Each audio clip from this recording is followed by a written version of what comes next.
just say thank you for coming out to our health and safety workshop. So Her Path Forward got started last year, November. We officially had our launch. The reason for us to form Her Path Forward is to provide that additional support for women. So just talking to women in the trade, we've really acknowledged that there are certain barriers that they're experiencing, and in order to make their career path, smoother, we've decided to provide the extra buffer zone for them. So whether it's providing financial support or tools or connecting them to the right people or the right resources, that's our mandate. I am a construction millwright, and I have been a millwright for 35 years. I was the first female construction millwright in Canada. And I am part of the Millwright Union, which is actually part of the Carpenters Union, which seems weird maybe, but a millwright is a mechanic, except we don't work on cars. We work on any other type of industrial machines. But back in history, we were the people that did the mills like you see at Pioneer Village, and those were made of wood. So that's how we got to be part of the Carpenters Union, although I have no idea what to do with woodworking now. So within the Carpenters Union, they have an organization specifically to support women in the trades, which is called Sisters in the Brotherhood. And for the Millwright Regional Council of Canada, I am the chair of Sisters in the Brotherhood, as well as other things that I do as a millwright.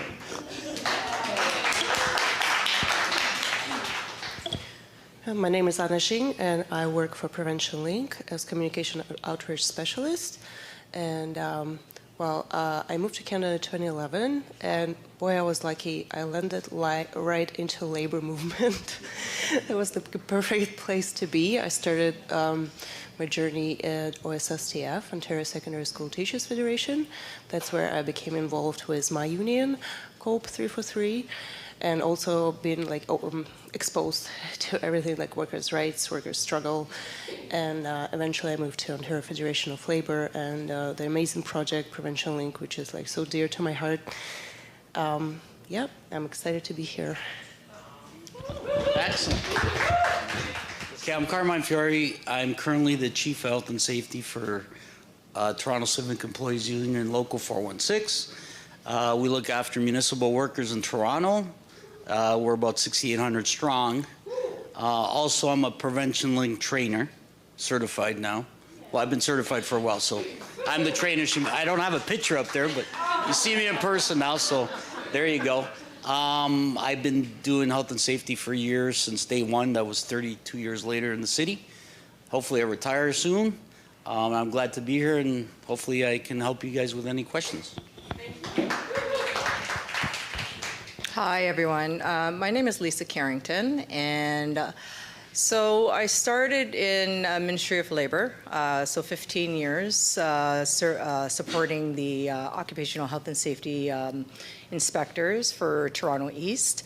So doing a lot of their support, getting them prepared for court, their field visits, monitoring their tickets and all that kind of stuff. So that's how I got into construction. Probably about 3 years ago, I guess everybody, including myself, kind of got we're all sitting at home and I need a change or something to do differently. So I reached out to a colleague of mine and expressed that I wanted to do something more than what I'm doing as admin support. And at that time, he directed me to my director today. And I work for a company now called Flatiron Dragados, which is a civil engineering company. I support him as the health and safety coordinator for Canada. And so it's nice that I've had the balance between government as well as the private sector. So I'm very happy and pleased to be here in order to just empower women.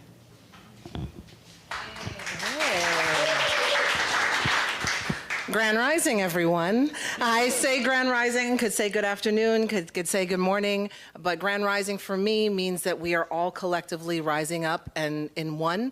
And I believe that the conversations that we're here today are so important. I've heard people that are looking to get into the trades, people that have been in the trades, people that are part of all organizations. I'm Christine Macklin. I am, the Secretary-Treasurer for the Coalition of Black Trade Unionists, which represents trade unionists across the whole country. That's in all sectors. Doesn't mean they're all trades, but they're different units.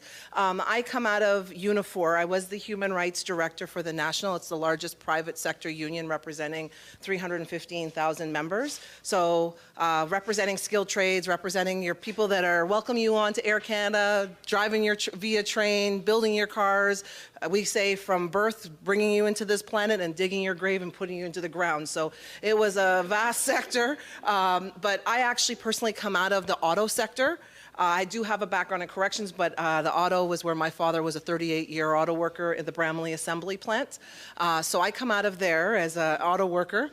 And I was the first black woman elected in Windsor, Ontario at Local 195, which is the oldest UAW, the very first CAW.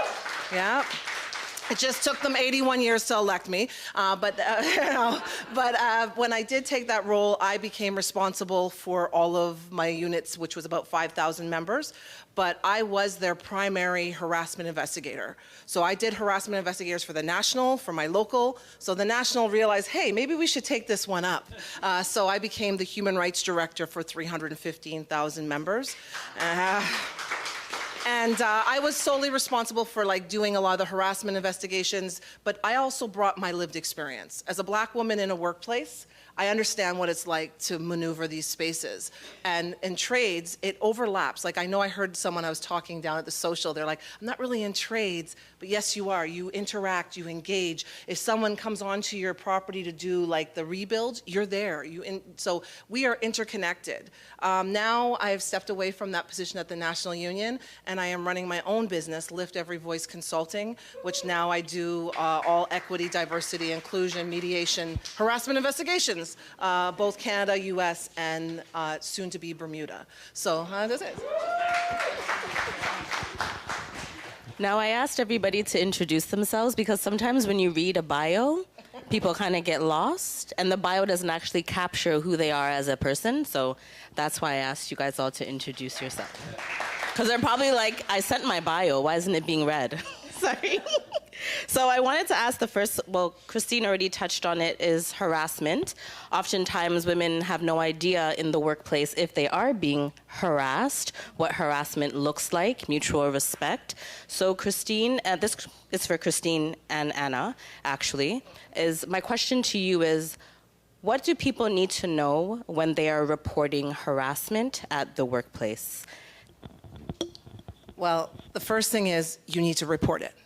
And the reason why I say that is because more than likely in workplaces, if you look at the statistics, people will not report harassment, the first incident, the second incident, the third incident. They usually eventually report it at the point that they're ready to exit the workplace. So at that point, they've been living in trauma. So what I would say to anyone about reporting is you need to know who you need to report to. Don't go talking to your friend on the line. Don't go talking to your friend at the job site. Don't start, I call it Team Maple Leafs versus Team Montreal. What is it, Montreal? People think that they can go and collect people. And I understand why, because you want that support, but that isn't the way to do it. So you need to know who you need to report to, and it should be posted, and if it's not posted, you need to go to your union steward and they need to figure it out. There is a confidentiality piece that is essential to that, that you need to understand that when you tell them, you can't go out and repeat it to wherever your friends to say, I just told the union steward XYZ, because there's an investigation process and we want it to be a fair process. The reality is, though, that there needs to be supports within the workplace. Make sure if you have a representative, I was a women's advocate and a racial justice advocate, which means that I dealt with all those forms of harassment, so I was the designate person on the union side. Is it the management? Is your policy that it's a management person? Ultimately, it is the employer's legal responsibility to prevent harassment in the workplace, to address harassment in the workplace, and to remedy harassment in the workplace. They're the ones running the show. The union is legally obligated to uphold all laws, which means that they need to uphold their collective agreement, and they also need to uphold the policies that are in place. But I do want to say one thing before I pass it on. The law is the bare minimum. We talk about the law like it's up here. It's the ground that we're standing on. So I believe that every workplace, and this is why I went into my own business, I believe every workplace has an obligation to do better than the law.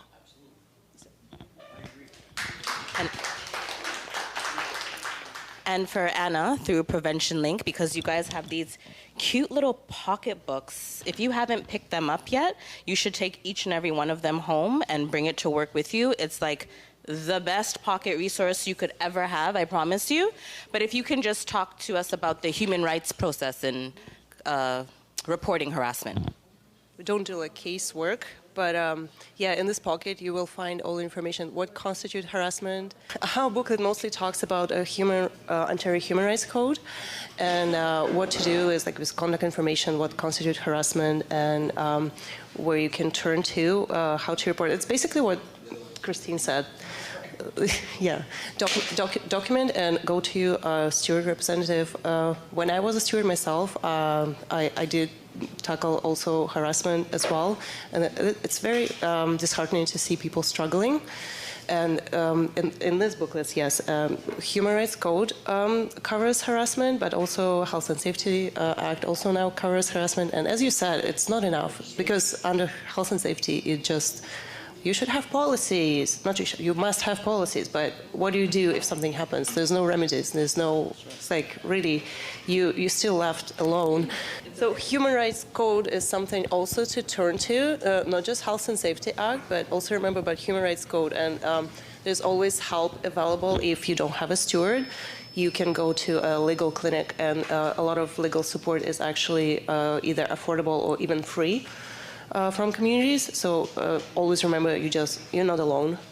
So it's always been mentioned that when women are in the workforce that are dominated by men, that they typically feel unsafe to report unsafe work, or they get told they're, shit disturbers because they're bringing up issues and conflicts. So Carmi, my question for you, as the man on this panel, is through the Occupational Health and Safety Act, how can women best report these types of behaviors at the workplace, and what steps can they follow through with their health and safety? I deal with this quite a bit in our workplaces. We're diverse in terms of the jobs that we do. We stem from gardeners to paramedics to maintenance water workers to asphalt workers. The workforce is diverse in terms of the gender. Some of it's more populated with women, some of it's more with men, but at the end of the day, I deal with everybody. The first thing is reporting it, 100%. The sister made mention to that. And a lot of times there's stigma. They're afraid, reprisal. Who do I talk to? There should be a list of names on your board. Half the time people don't know where the board is. Awareness is number one. If a member or worker is aware of what's available to them, the employer will probably take a better approach at things. But if they don't know, oh well, that's how they think it. But the unfortunate part with my employer, which is the City of Toronto, they have all these intelligent individuals working downtown. They have all these people that analyze stuff, but at the end of the day, we struggle with the same problems. It's called awareness, and people need the proper representation. So having said that, the internal responsibility has to be met. Reporting procedures, who do I report to? Is it a supervisor? Is it a foreperson? Is it a member of my union? Is it a local member? Is it a steward? Again, these are key things that people need to know. And if you don't know, ask. That should be done in orientation. I'm not sure if a lot of you individuals have that annually, but in the City of Toronto we do. And we try to involve ourselves with that as much as we can so our members are aware of what's available to them, right? Again, if they have the tools to do the job, they can't dispute it. I hope that helps. So my next question is for Lisa and Rita. When it comes to PPE, how do you navigate that in your workplace, one? And also, how can you refuse unsafe work if you do not have the proper PPE? Well, with the work that we do, and I had explained it in our group discussion, I think that first off, management, leadership needs to be involved. It stems from leadership and then filters down to below. If leadership is not advocating the people below, then you're leaving them to struggle first and foremost and having to make these decisions, right? You have to lead by example, which is very important. The other thing too is that for us, as we're starting construction projects and stuff like that, female representation when you're building the project, which includes PPE, females that are, I think it's very important that he talked about, because I used to work for Ministry of Labor, the bureaucrats. There are a lot of people that are sitting at the top with these suits and making these decisions in terms of what would be best for the project or service or whatever the case may be. But they're not actually talking to the people who are actually doing the work. And I think for PPE, especially as females or whatever, there needs to be female representation, females sitting at the table talking about, hey, this doesn't work for me. This is what works, right? Because you're out there, you live it, you breathe it, you do everything in it, right? So why not? You're the subject matter expert in regards to the PPE because you're out there using it. Not the person that's sitting at the table, the bureaucrat with the tie, right? And I find that it's always a struggle. And I know from my organization or whatever, I'm a little bold, and I am that person that will go into your face and have conversation or rally up the troops and see things and say like, hey, this is not right, you know? And the other thing, what was the second part of the question? So just if you didn't have proper PPE, how do you go about refusing unsafe work? Well, you have the right to refuse. I mean, number one thing is we don't, I know for myself in terms of education is very key. You need to know your rights. You need to educate your employees of their rights, especially just from the time they start in, is telling them what their rights are, having visibility on the Joint Health and Safety Boards, reminding them constantly, this is what's here. It's not a matter you walk in and we're not talking about it again. We're talking about it every 6 months. We're talking about it every single year. We're sending you that training so it's in your face all the time, so you can't circle back around and say you didn't know. The other thing that we do as a company, we audit. Okay, so our ISO audits, our core audits. I am the auditor, and I'm about to start one soon. So I am that person that will go around and make sure that, hey guys, here's the reminder, here it is. So when when I am having conversation with you, my thing is, number one, is when I'm having conversation with you, I'd like to have that conversation one time, okay? If I have to talk to you several times, there's something that's missing that I'm not showing you, and I need to understand what that is. And everybody learns differently, which is important, and I need to understand your learning. 10 years ago, maybe longer, I actually went through the process to become a trainer, and I teach working at heights, and it was only during my Train the Trainer course that I even heard about the fact that there is specially designed women's harnesses that change where the forces go in the case of a fall so that they don't dislocate a woman's hip or worse. And so now that I learned that, and now I'm a trainer, I teach that to all of our members who take my courses. And although very rarely is there another woman in the class, but at least I have the foremen and people who do have that responsibility to make the decision. And I tell them, you know, if you have a woman on your crew, you need to have this type of PPE for working at heights. And then when we have the sisters in the brotherhood that meet, and especially the new apprentice sisters, and I make sure that they know if you're on a job and they don't have the right kind of equipment, then you have to tell them you won't do the job. And it might be very simple, like just, oh yeah, okay, we'll, you know, get you to do something else, and in the meantime, then therefore we'll order something for you. But if there is some sort of pushback, because of, you know, maybe financial, like, man, do we really have to buy a women's harness or whatever? if that were to happen, then, like you said, that it is the law that you have to be provided with the right equipment to work safe. And so if they're not providing that, and nothing is really being done about it, ultimately it can get to that right to refuse unsafe work. Most employers wouldn't want it to get to that, because then that's a whole process. But if that's as far as it has to go before they'll supply what the women need, then it has to go there. Can you explain some of the steps for us on when you get injured at the workplace, what you should do next? If you get injured in the workplace, first, document. Then you need to report your injury immediately to supervisor, manager, and then you need to seek medical assistance right away, whether on the work site or if it's something more grave, go to the hospital. And you need to fill the form number 6. Form number 6 for the workers, 7 for the employers, and 8 for the doctor. 8 for the doctor. And I can help you. and 6, 7, 8. 6 for the workers, 7 for employers, 8 for the doctors. And unfortunately, we always have to advocate for ourselves, whether women at the workplace or any workers. So keep in mind that healthcare providers have to fill it, and sometimes they forget or don't know. So bring it up, advocate for yourself. And there are deadlines. So sometimes, like you injured, you don't think about it or you don't know about it, and then a few months later, someone tells you, "Oh, you should have filed a WSAB form." You're like, "Oh my God, yeah!" And you have 6 months. 6 months to report the injury.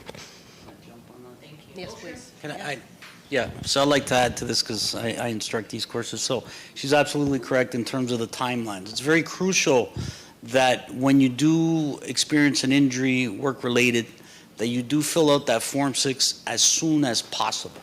Do not wait for the 6 months. You're allowed that time, but the board will frown upon the fact, why did it take so long? This is what they're going to say to you. Chances are you might get your claim denied too. Again, time is an essence. The other thing is the Form 6 is the responsibility of the worker, not the employer. So don't feel compelled to submit it to them.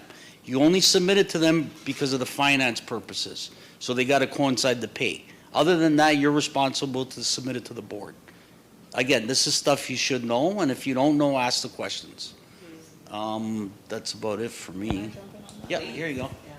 And importantly, report it to the Ministry of Labor, okay? You want them to know, even if it's something as small, you should report it to the Ministry of Labor and let them know what's happening, right? Let them come and investigate, right?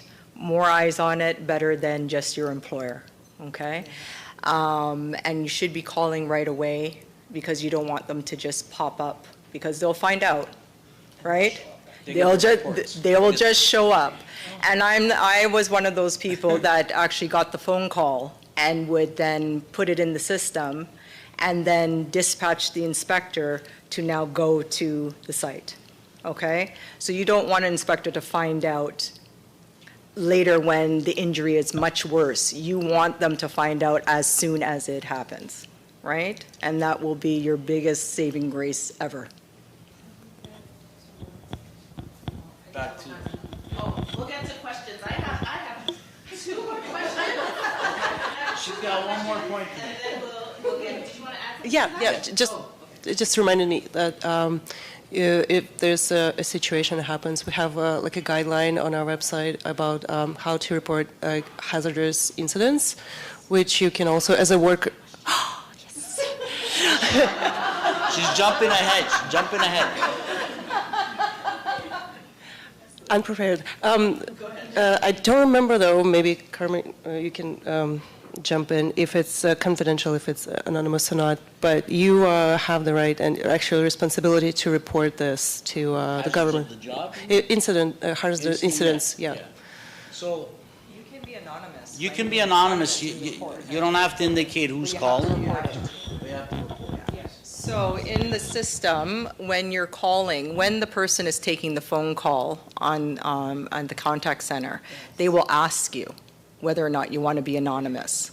right? I always And put my name in. They never put it so there is a section, I can personally tell you, there is a section which you click off anonymous. Your information is there, but just so for future reference, right? Just so they have it in the report. But you can be anonymous. So there's no fear of calling, right? You should be calling, but at the end of the day, you can do it anonymously, right?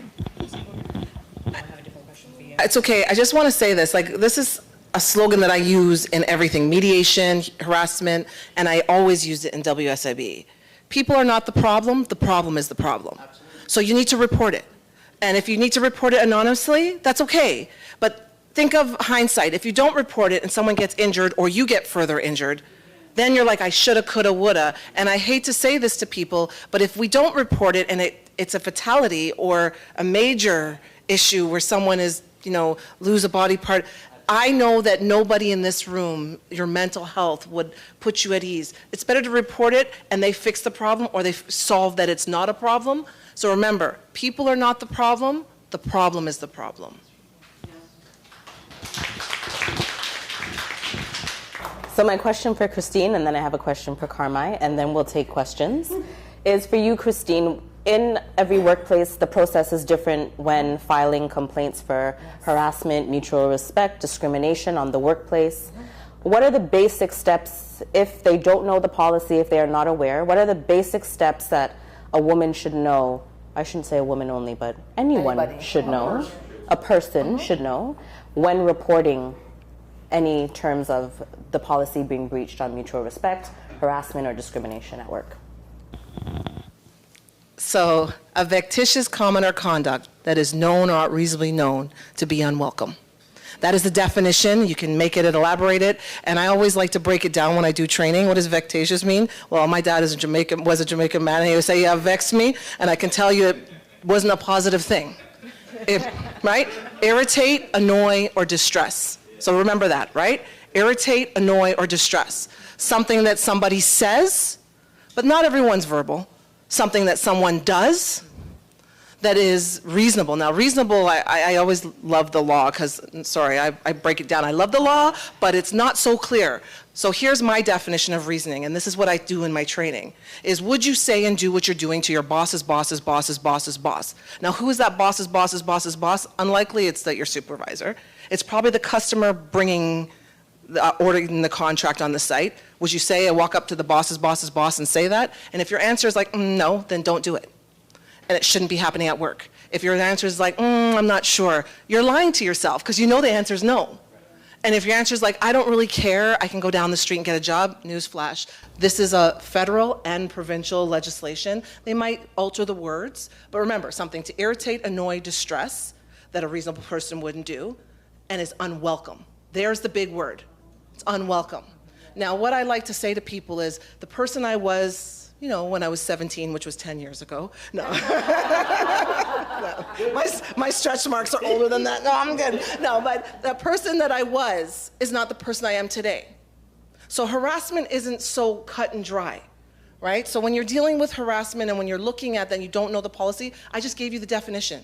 Are you clear as the ocean now? You don't have to know all the legal context and jargon, but you know that it irritated, annoyed, or distressed someone that was unwelcome, right? And that you wouldn't do it to your boss's boss's boss. Whether you are the person receiving it, that type of behavior, or whether you are the person watching it, you have the right to report that. This bystander training that everyone's jumped on, newsflash, like you can't say, I see no evil, hear no evil, speak no evil. We all have a legal obligation. I said to you earlier about the union and the employer. Well, the union is not your union steward. The union is, if you're covered by that collective agreement, that is you. Every person has a responsibility to address it. Now, if you don't know the policy, now you know the policy. I did print up a little checklist that I asked if people could hand out. I just want you to know this is not like a telltale sign of everything around harassment and discrimination, but it has some best practices. Because remember I said the law is the floor? It's the bare minimal. There's things that you can be doing. So knowing the policy is the law. If they don't have it posted, they should have it posted, then you tell your union steward. They need it posted. They need to know who you report your harassment to, because I know we talked about this on this panel, but federally, they actually have to have a list. So are you a federal employer? Are you a provincial employer? Because you also need to know that, because there's steps that are taken differently. And I don't expect you to know everything, but I really appreciate Prevention Link, because I know I did my WSIB and everything through there, the training, right? And when I was the vice president, I'm going to tell you, it's essentially, you don't have to know the law, you just need to know where to find the information. Okay? Last thing, I'm sorry, I know I speak a lot, and this is why you don't give me a mic, but you know, like when I talk about harassment, we were just in Florida about 2 weeks ago for the Coalition of Black Trade Unions. I need you to think of harassment like this. Employers don't like to say, oh, we have a zero tolerance policy, we don't have harassment here, I want my gold sticker. It's just like in Florida. Any body of water has a gator. And if you assume that there's not, you're wrong. So any company that thinks that they do not have harassment in their workplace, they are wrong. And they have a legal obligation to prevent, respond, and address. And I also want to just kind of flag this and why I really need you to take those lists. There's a trauma-informed approach about it. I've been subjected to harassment. I have done thousands of investigations, right, wrong, different, and ugly, right? Like it's a learning process to do investigations. But when I went through it, someone who had done thousands of investigations, who knows the process, it took me 30 days to write my complaint. And I cried, I was emotional, because I was putting my whole heart into it. And one of the things about trauma-informed training when you're dealing with harassment is not everyone can put pen to paper. They may never bring it back to you. That was a case in a lot of situations. And there was times when I did harassment investigations where I would sit down with the person and I would write it for them, and they would read it and sign it and take off what wasn't appropriate. But a lot of times they were like, I never thought of that until I just said it. And this is why it's so important that even though you're recording it, know who you can report to, know who the trusted people are. Now, if your representative or your management is blabbermouth, which I'm going to be real with you, they exist. They say, I'm also a part of the Association of Workplace Investigators, which is, but let me tell you something, we can never guarantee that people will not speak. However, that doesn't mean that it doesn't come without consequence. And so I just want you to know that when you're dealing with harassment, when you're dealing with it and you don't know that I just gave it to you, what is it? A vexatious comment or conduct that a reasonable person ought to know is unwelcome, right? And that is important. And I just want you to know that your mental well-being is health and safety. Human rights is health and safety. Anti-Black racism in workplaces is harassment and discrimination. That is, you're seeing record numbers of things that are happening. And I want to give the trades a huge shout out, because I did see a case where there was anti-Black racism on a job site, and the union and company collectively said no. And they found out who the person was, and they were removed from that site. And that is the actions that need to be taken to eliminate the harm.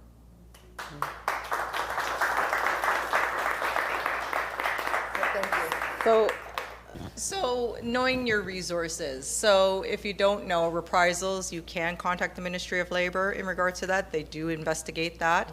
The only thing is that anytime you're going to bring a reprisal to Ministry of Labor, it is best to somehow resolve it with your employer. Document that you've tried and attempted to resolve it with your employer, evidence. And if you feel it's not to your satisfaction, then you bring it to the Ministry of Labor, so at least you have concrete evidence to bring to the inspector that I have tried on my end. The other part is employment standards, okay? So they're like a band of thieves too. So they come out just like Ministry of Labor construction inspectors. So they do come out, and so you can contact them. They have their number. Contact them, speak to them, and bring your concerns forward.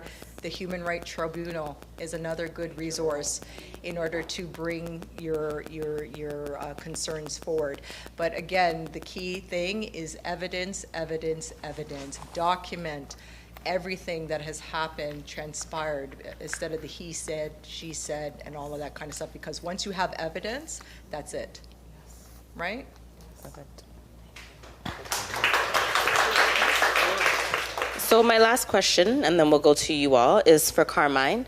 A lot of us women, it was spoken about earlier with Rock when she did the panel about diseases in the workplace. And sometimes going into trades, you have old buildings, you're exposed to chemicals in the area that are industrial. how then can you report those claims?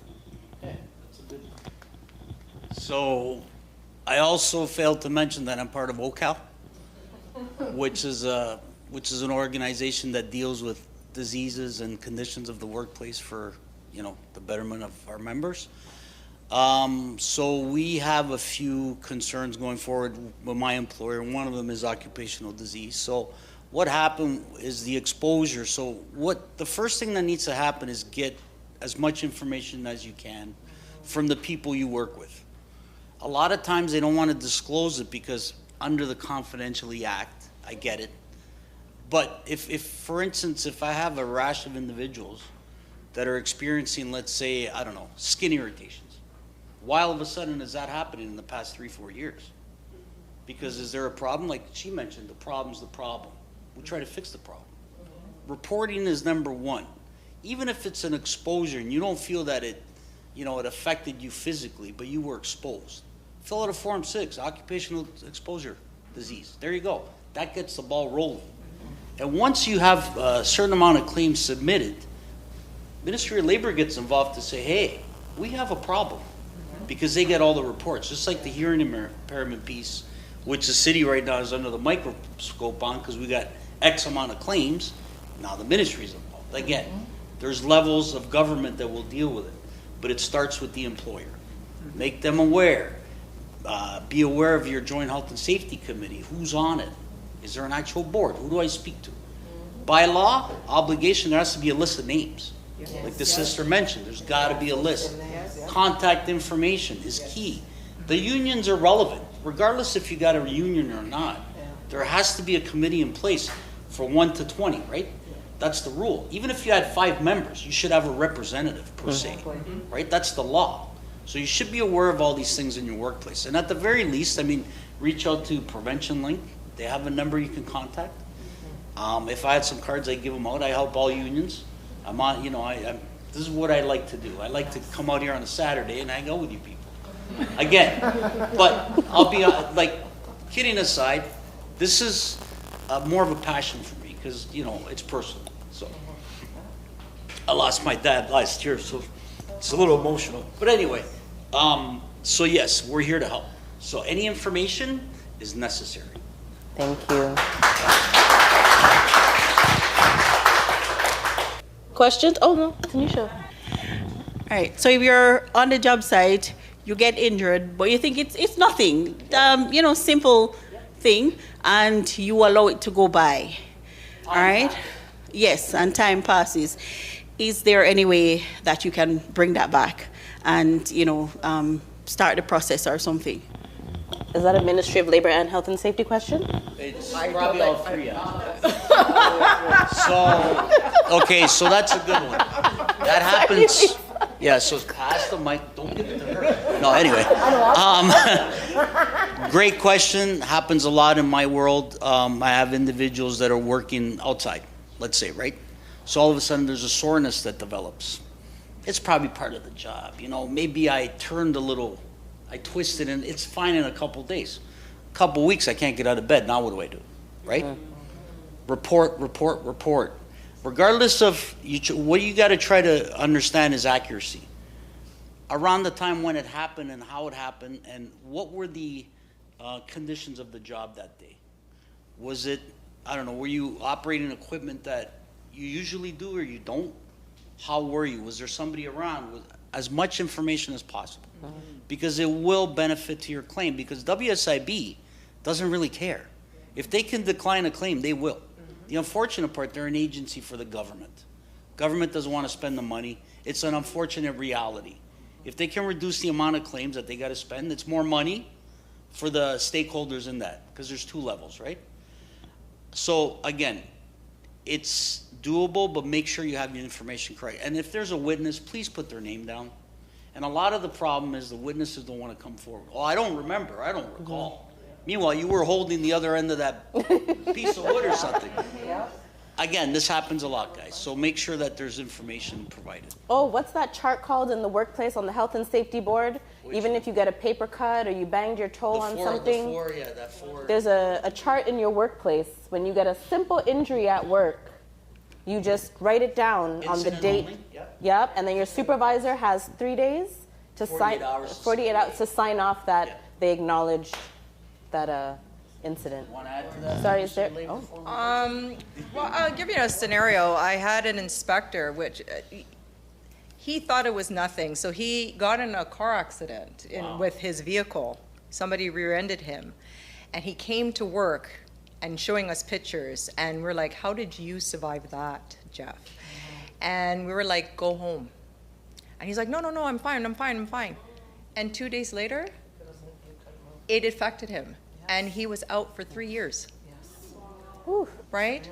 So it is important. It doesn't matter. It could be like a little cut. It could be a little stub toe. It doesn't matter. Report it, right?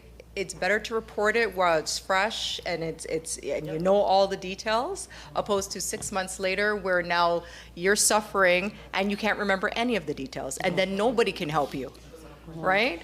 So it's best to just report it. There's no shame. There's nothing. Just say what you have to say, and that's the end of that, and let them deal with it. I know for women on the job site and stuff, you don't feel confident reporting some things because of fear of losing your job. Yep. How do you navigate that? What's the best way to kind of like, report and feel comfortable, feel safe about not being, having, your employer retaliate against you or something like that? We're going to pass this down to the sisterhood sister. And then I'll help you out with the rest of it. All right, so my world being in construction and a member of a union, so we do have a lot of people stand behind us. So if there's a problem, we can go directly to the problem if someone is that, strong enough to do that mentally, right? But some people are they're scared of doing that. But then we have, like, many times the supervisor is also a member of our union. So that's another, in some worlds, I guess that's not a good thing, but in our world, I think it works well because now they also kind of have to answer to the union if they don't do the right thing. And then, if nobody on that actual job site is of any help, then there's upper layers again at the union hall. And maybe my union is just better than most. I don't know the other ones, but I know that if there has been things reported to our business representatives of a problem of harassment, they're pretty much out at that job site that day or the next day and tuning up the person that's in charge as well as the person who was responsible. Another sort of like not the direction you might want it to go, but ultimately can help the person that's got the issue happening is that we are what they call a hiring hall union. Most construction trades are. So what that means is, I guess, maybe it represents similar to a temp agency, I guess, because most of our work, we fix it or install it or build it and then we're done. So we aren't permanently at any particular place. So in that respect, you can say to yourself, like, if this is not that big a deal and I probably never work with that guy again, then like you can grit your teeth and get through it. But if there's a safety issue and they're not taking it seriously enough, we have that right to refuse unsafe work, which is always better than working unsafely and getting hurt. And ultimately, if they do lay you off, it's sometimes hard to prove that it's because of that, because there's always going to be layoffs. This job's ending. We don't need that many people. So it's kind of hard for people in my world to really prove, like, you laid me off because I said that was unsafe and I didn't want to do it. But maybe they did. But even so you get laid off. The union hall, as a hiring hall, will send you to another job, and now, like, at least you're not working for that idiot that wouldn't make that safe. Your question? Thank you. Hi. So my question was, in terms of the Form 6, let's say hypothetically you get injured on the job, you go home, and then somehow you now become unconscious so your employer doesn't know that you are unconscious. Who can fill out the Form 6 for you? Because now no one's aware that you're actually That's a good question. not okay. Yep. I'll give you the mic. That's a good question. So let me get this. So you're at work and you experience what? So you got a head injury, now you develop concussion, you're out. Who reports that? Great question. Typically what will happen is once you hit the emergency room, they got to figure out, what happened, obviously. When you come to, what if you don't remember, right? There's another problem. So what do we do now? The unfortunate part is we don't have any tools to say it happened or it didn't happen because that was on the individual, right? That's where it gets tricky to establish what happened, right? Did you have something? Medical stuff, like a doctor would report it immediately. If Correct. you were injured at work and you declared that you were injured at Yeah, work, but you didn't think it was an injury, they will report it. they will. They're obligated by law under the Form 8, but you're right. What if you can't talk and you can't say anything? The person that brought you to the hospital is also reporting things. They typically, but what if you're by yourself and you got to call 911 or? It's not like a physical injury. It's Yeah. fumes or something that is not. Like a noxious and it knocks you out? Yeah. So somebody, it's got to be reported. But that's a tricky one. Doesn't mean you shouldn't report it. Colleague also, they could report because whomsoever is an eyewitness at that moment, they have a responsibility by law to report. Yeah. So I'll go one step further. What about everybody else that was working in that location too? Right. So the biggest thing, and I don't want to take this into the next one, but the biggest thing is reporting is necessary in order to establish some type of process to start rolling, right? If nobody reports, and the other thing that I experience in my world is everybody's afraid. There's a fear factor, right? You're a troublemaker. You're in the union. That's what we get from management. But the best supervisors ever were former union people, right? This is my experience. So how do you label people as a troublemaker? We're trying to get representation for what we're obligated to, our rights. And this is what they disregard. Maybe they shouldn't be management. How's that? Any other questions? You have a question? Sorry. Comment. Yeah.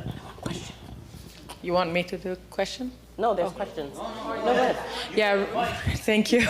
So for me, when I was the co-chair manager for health and safety at Rogers, when we had a scenario like such where there was nobody to report, the investigation is rolling. So that means now we're going to ask people who were witnesses. The camera also is also one of the witnesses to really try to find out and pinpoint what is the issue. As a community board, we will also discuss and go through the incident and see also who else can we tackle and ask questions and get the answers. From there, when the ministry arrived, we have all our eye on the dot. Oh, no, point. Sorry, French. I'm trying to think, yes.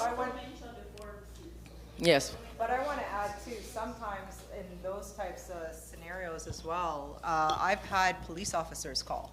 Yes. Okay, so the police officers, doctors or whatever, I've spoken to them on behalf of the injured worker, right? And so that starts the ball rolling. And then by that time when I get, even if it's little information, I input whatever information I can get in order to then bring that information to the inspector.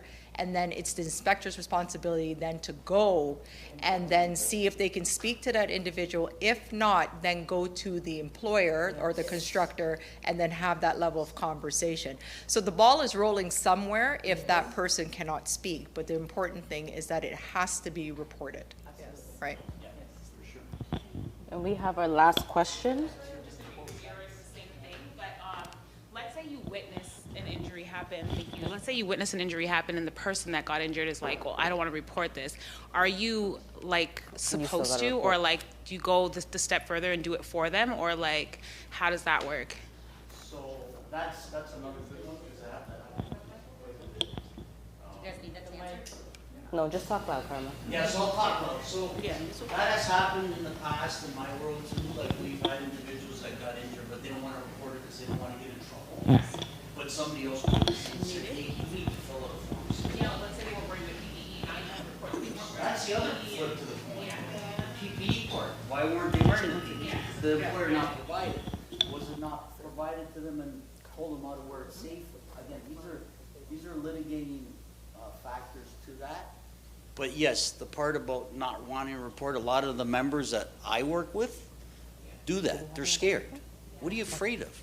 But let's say the police do come and you did witness it, but you didn't report it. Is that something that you could be in trouble for?